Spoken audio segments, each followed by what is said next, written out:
तो हेलो प्यारे बच्चों, आप सब कैसे? मैं उम्मीद करता हूँ आप सब स्वस्थ होंगे, मस्त होंगे और ज़बरदस्त होंगे। तो चलिए आज के क्लास हम लोग स्टार्ट करने जा रहे हैं। तो चलिए मेरे साथ बने रहिए, आप लोग वीडियो को अंत तक जरूर देखिएगा। इसमें मैं आप लोगों को एक्स का मान फाइंड आउट करना सिखाऊंगा। मेरे कहने का मतलब है कि आप एक्स का मान कैसे निकाल सकते हैं वो मैं आप लोगों को आज इस वीडियो के माध्यम से समझाऊंगा और बताऊँगा। तो चलिए वीडियो को स्टार्ट करते हैं। जैसा कि मैंने आप लोगों को बताया था, आज मैं आप लोगों को एक्स का मान निकालें।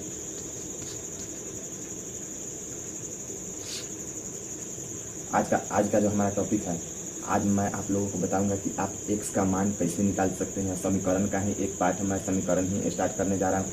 लेकिन समीकरण से पहले आपको कुछ पता होना चाहिए एक्स के बारे में, वाई के बारे में, चर क्या होता है, अचर क्या होता है। समीकरण को शुरू करने से पहले आपको पता होना चाहिए। तो मैं इस वीडियो को समीकरण से रिलेटेड ही समझिए। इस वीडियो में मैं आपको समीकरण के शुरू से समझाने वाला हूँ। समीकरण के बारे में तथा समीकरण के बारे में पूरी जानकारी बताऊंगा।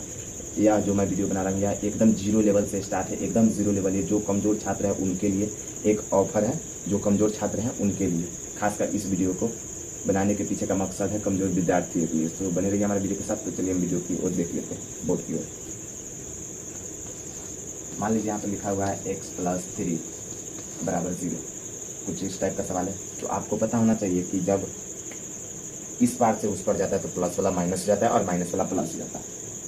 अभी मैं समझाता हूँ, कुछ बच्चों को मेरी बातों को समझ नहीं आ रहा होगा तो मैं दिखाता हूँ। सबसे पहले बना के यहाँ पर एक्स है, एक्स हम लोग लिख दिए। अब यहाँ पर आपको क्या करना है कि इस वाले को छोड़कर सबसे पहले इतना आप लोगों को उतार देना, बराबर दे देना है। अब देखिए जीरो का मतलब क्या होता है? कुछ नहीं। जीरो का मतलब था कुछ नहीं। अब देखिए बराबर देखिए यहाँ पर 3 क्या प्लस में है, लेकिन इस पर जब ये जाएगा नहीं, किस चीज़ में चला जाएगा? माइनस में। अगर यदि बराबर की इस साइड में अगर यदि प्लस में है तो उस पर जाएगा तो माइनस में जाएगा। अगर बराबर की इस साइड माइनस में है तो उस पर जाएगा तो क्या हो जाएगा? प्लस में जाएगा। यानी अगर यहाँ पर देख लीजिए, अगर यदि प्लस बराबर के उस पर जाता है तो माइनस हो जाता है और माइनस बराबर के इस पर आता है तो प्लस हो जाता है। पूरा समीकरण इसी पर आपका टिका हुआ है। तो समीकरण को मैंने एकदम जीरो लेवल से स्टार्ट किया। इसको पूरा समझने की आप लोगों की ज़रूरत है और आवश्यकता है। पूरा समझिए इसको। चलिए दूसरा का सवाल मैं बताता हूँ। x - 16 = 20। यहाँ पर 20 है। कुछ इस टाइप का सवाल आप लोगों को दिख रहा है। तो यहाँ पर सिंपली आपको कुछ नहीं करना है, x और बराबर यहाँ पर 20 है। और जैसा कि मैंने आप लोगों को बताया, अगर यदि माइनस होगा बराबर तो उस पर जाएगा तो प्लस हो जाएगा। इधर -16 है तो इस पर आएगा तो क्या हो जाएगा? +16 हो जाएगा। अब यहाँ से x का मान आप फाइंड आउट कर सकते हैं। 20 और 16 कितना हो जाएगा? तो आपको पता होना चाहिए 20 और 16 कितना होगा? 36। x का मान कितना आया? x का मान कितना है? x का मान 36 है। तो आपको पता होना चाहिए समीकरण सिर्फ x का मान ही फाइंड आउट करना रहता है। x का मान कैसे निकाले? तो मैंने एकदम जीरो लेवल से बताया है इस वीडियो में। इस वीडियो में मैं आप लोग को इस टाइप के ही क्वेश्चन बनाना सिखाऊंगा। इसके बाद धीरे धीरे आपका लेवल हाई कर दूंगा। तो चलिए सबसे पहले देख लीजिए अगला क्वेश्चन। यहाँ पर x + 2 = 3 - 2।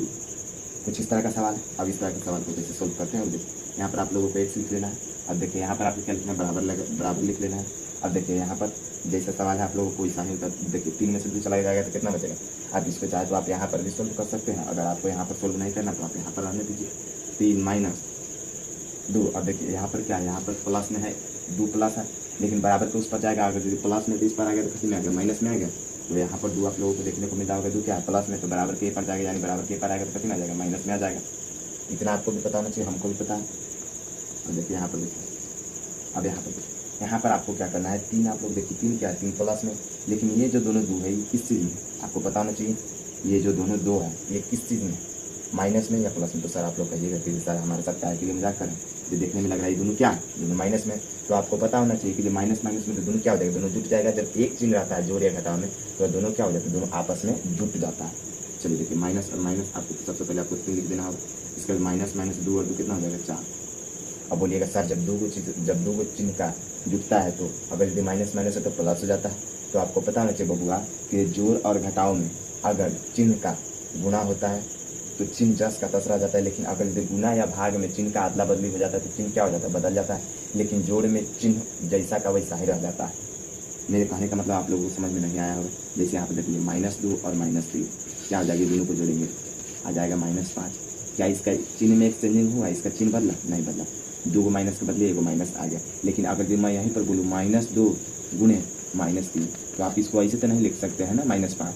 ऐसे तो गलती हो जाएगी। इसको आप ऐसे नहीं लिख सकते हैं। इसको आप क्या लिख सकते हैं? 3 × 6 और माइनस माइनस क्या हो जाएगा प्लस और 3 गुना 6। तो मैं आप लोगों को यही समझाने की कोशिश कर रहा हूँ कि जो गुना होता है ना, तो गुना में क्या होता है, ये जो माइनस प्लस का जो चिन्ह है, अगर यदि दोनों माइनस माइनस रहेगा तो प्लस हो जाता है, लेकिन अगर यदि प्लस माइनस रहेगा तो माइनस हो जाता है। यानी गुना में चिन्ह अदल बदल हो सकता है, लेकिन जोड़ घटाव में चिन्ह अदल बदल नहीं होता है।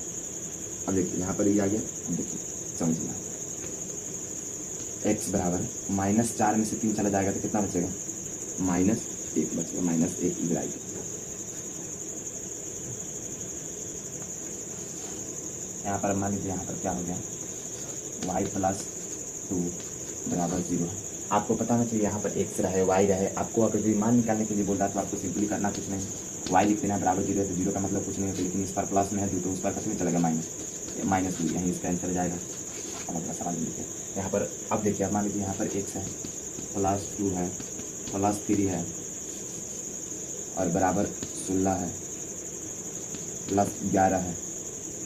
इस तरह का सवाल आप लोग कुछ देखने के लिए मिल जाएगा और आपको बोलेगा x का मान निकालिए, तो आपको सिंपल आपको करना कुछ नहीं है, यहाँ पर कर देना है x और दोनों को जोड़ दीजिएगा तो कितना हो जाएगा +5 और बराबर दोनों को दीजिएगा तो 11 और 16 को 6 और 1 7, 1 और 1 2 27 हो गया।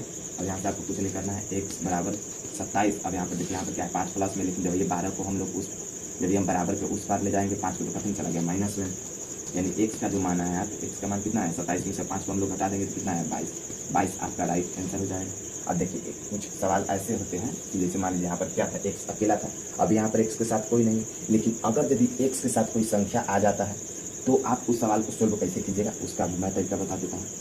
जैसे मान लीजिए यहाँ पर आप लोगों को मिल गया 2x + 3 बराबर 0। अब आप लोग इस सवाल को कैसे सोल्व कीजिएगा, मान लीजिए भाई देवे ऐसा सवाल आप लोगों को देखने को मिल जाए, तो इस सवाल को कैसे सोल्व कीजिएगा, तो लोग ध्यान से देखिएगा बुआ, इस सवाल को कैसे सोल्व करते हैं। 2x बराबर यहाँ पर 0, 0 का मतलब आपको भी पता है कि हमको भी पता है, x का बराबर 0 का मतलब होता है कुछ नहीं, तो 3a पर क्या प्लस में, तो इस पर चला गया तो माइनस में चला गया। अब देखिए कितना कर लिया, अब यहाँ पर x है, x लिख दिए, अब बराबर 3। अब बोलिएगा सर जी 2 को कहाँ लेगा, तो बउआ आपको पता होना चाहिए ये जो 2 है, 2 और x का संबंध किस टाइप का है, तो आपको पता होना चाहिए 2 और x का जो संबंध है वो गुणा का संबंध है। दोनों क्या है, गुणा का संबंध है, दोनों का संबंध क्या है, गुणा का। तो अगर यह इस पार गुना में है तो हम उस पार ले जाएंगे तो क्या हो जाएगा, भाग में चला जाएगा। जैसे मैं आप लोगों को इसमें एक और जुट जाएगा, मैं आप लोगों को यहाँ पर समझा लेता हूँ ऊपर में। अगर देखिए यहाँ पर गुना है और बराबर के उस पर जाता है तो यह किस चीज़ में चला जाएगा, भाग में चला जाएगा। अगर बराबर के ही पार गुना में है तो ऊपर जाने के लिए आपको क्या करना होगा, भाग में उसको पलटी मारना होगा। तो यहाँ पर देखिए यहाँ पर 2x गुना में था तो यहाँ पर कथन चला गया, भाग में चला गया। यानी x का जो मान आया है, x का मान कितना आया, -3/2, x का मान इतना आया। अब देखिए एक और सवाल को हम लोग देख लेते हैं। 3x + 4, 3x + 4 और प्लस यहाँ पर सीधे 9 लिख देते हैं। अब देखिए इस सवाल को आप कैसे सोल्व कीजिएगा, इस सवाल को आपको लिखना होगा 3x, यहाँ पर देखिए बराबर 9, यहाँ पर 4 क्या है, यहाँ पर प्लस में है, उस पर आप ले जाइएगा माइनस में। अब देखिए 3x बराबर 9 में से 4 चला गया तो कितना बचेगा, 5। अब यहाँ पर देखिए यहाँ पर आप क्या लिखिएगा, x का मान, चूँकि आपको x का मान फाइंड आउट करना है तो आप यहाँ पर x लिखिएगा। अब देखिए 3 और x का संबंध क्या है, मैंने अभी आप लोगों को समझाया है कि जैसे 2 और x का संबंध था वैसे ही 3 और x का संबंध क्या है, गुणा का है। तो इधर गुना में है तो 3 इधर जब गुना में तो उस पार ले जाएंगे तो कितने में चला जाएगा, भाग में। यानी 5 पहले से है और इधर गुना में, तो भाग कहाँ जाता है, भाग आपको नीचे नहीं आता है, भाग तो अब ऐसा नहीं करने लगेगा कि जो 3 से 5 में ऐसा वाला भाग नहीं देना, बट्टे में भाग देना, बट्टे में इसको भाग देना, यानी 3/5 आपका आंसर आ गया। अगर आप 3/5 रखना चाहते हैं, अगर ये ऑप्शन है आपके 3/5 होगा तो ठीक है, नहीं तो आप भाग दीजिएगा तो आपका डेसिमल में निकल दशमलव में आ जाएगा, 3 कम 3 और 6 यानी 1.6 इसका राइट आंसर हो जाएगा। अगर आप दशमलव में निकालना चाहते हैं तो आप दशमलव में भी निकाल सकते हैं। तो मैंने आप लोगों को इसमें एकदम 0 लेवल से बताया है और समझाया। आप उम्मीद करते हैं आप लोगों को अच्छी तरह से समझ में आ गया हो। अब इसका जो मैं अगला सवाल लेकर के आऊँगा वो इससे भी थोड़ा हाई लेवल का होगा। धीरे धीरे मैं आपको समीकरण के मेन पॉइंट पर ले जाऊँगा और समीकरण के पूरे चैप्टर को अच्छी तरह से निचोड़ कर मैं आप लोगों को समझा दूँगा।